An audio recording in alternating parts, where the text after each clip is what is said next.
Pemirsa, kebakaran melanda pemukiman padat penduduk di Kemayoran, Jakarta Pusat. Api yang diduga dari hubungan arus pendek listrik mengakibatkan belasan rumah warga ludes terbakar.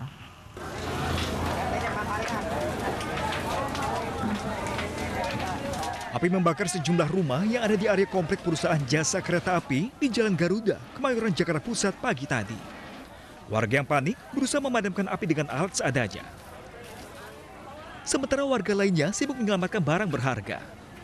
Menurut warga, percikan api pertama kali muncul dari atap salah satu rumah warga yang langsung membesar. Udah ribut, kebakaran, jadi udah lari ke depan, udah nggak boleh masuk lagi udah. Tapi jadi, ibu tahu maksud itu dari apa Bu api? Dari konsleting listrik atau apa? Bu? Ini nanya ini yang sebelahnya yang kena ini mas ini. Kalau saya belakang, jadi tahu-tahu dari ribut kebakaran lari ke depan udah gede api. Petugas berupaya memadamkan api dari sejumlah arah agar tidak semakin meluas.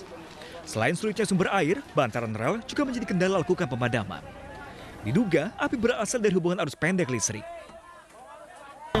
Sumber air yang sangat jauh, ya. Ini kita ngambil di Kali Armabar dan alhamdulillah ini sudah bisa kita atasi semua. Dugaan sementara. Api pun dapat dipadamkan setelah setengah jam kemudian. Meski tidak ada korban jiwa, kebakaran menyebabkan belasan rumah terbakar. Dari Jakarta, Reni Sanjaya, iNews melaporkan.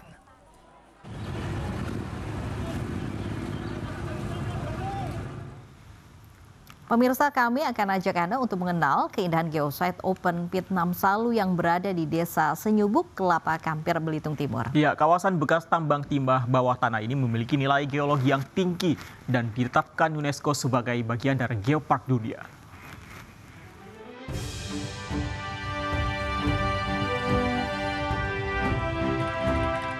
Berada 35 km dari kota Manggar, Belitung Timur, geosite Open Pit Namsalu menyimpan sejuta rahasia. Untuk mengunjungi kawasan dengan nilai geologi yang tinggi ini, setiap pengunjung harus didampingi tour guide dan memakai APD, karena lokasi ini merupakan bekas tambang timah bawah tanah. Lokasi bekas penambangan timah ini menyisakan kulong atau lubang besar dan danau yang menjadi daya tarik tersendiri bagi wisatawan.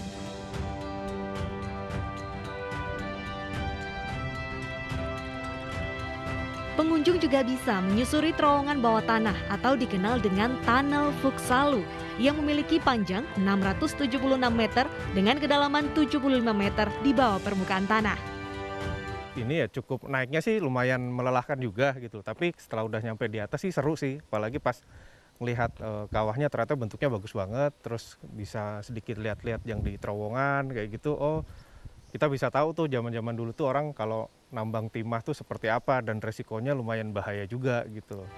Kawasan geosite Open Pit Namsalu ditetapkan UNESCO sebagai bagian dari Geopark Dunia. Ini pun kita usulkan kemarin di UNESCO Geopark.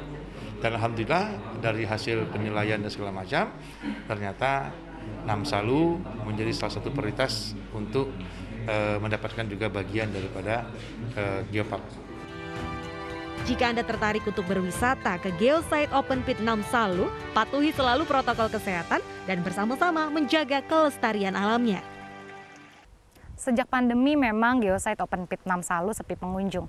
Tetapi sekarang dengan tetap menerapkan protokol kesehatan dengan ketat, semua tetap bisa menikmati keindahan panorama bekas tambang timah ini. Dari Belitung Timur, Nadia Raisa, Aulia Syah Ramadan, iNews melaporkan.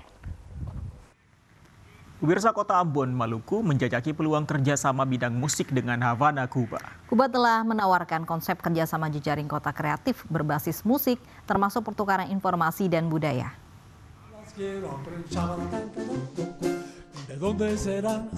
Ambon dan Havana City, Kuba sebagai kota musik dunia di bawah naungan UNESCO memperingati Hari Musik Internasional bersama. Keduanya bersepakat untuk menjalin kerjasama dan berjejaring dalam konsep kota kreatif berbasis musik. Kerjasama ini makin terbuka dalam kegiatan G-Sync Expert Series bertajuk Resilient Ecosystem Stronger Crescendo yang difasilitasi oleh Kemenparekraf RI dan Kedutaan Besar RI di Kuba. Digelar di Jakarta, Ambon, dan Kuba, kegiatan ini menjadi wadah pertukaran informasi, di mana hal tersebut sangat penting dalam jejaring kota kreatif berbasis musik. Collaborations like this between Ambon and Havana should be an example of future cooperations in the music industry. Both are the UNESCO cities of music, and both are the exemplary picture on how music moves and change communities at large. Esta condición nos ha hecho promover el desarrollo de las industrias creativas en la ciudad, en las que juega un papel fundamental y promueve el desarrollo de otros ámbitos creativos. Ambon dan Havana City tahun 2019 dianugerahi UNESCO sebagai kota kreatif berbasis musik. Penghargaan UNESCO dapat memotivasi pencapaian tujuan pembangunan berkelanjutan, khususnya untuk ekonomi di Ambon dan Havana City. Tim Liputan iNews melaporkan.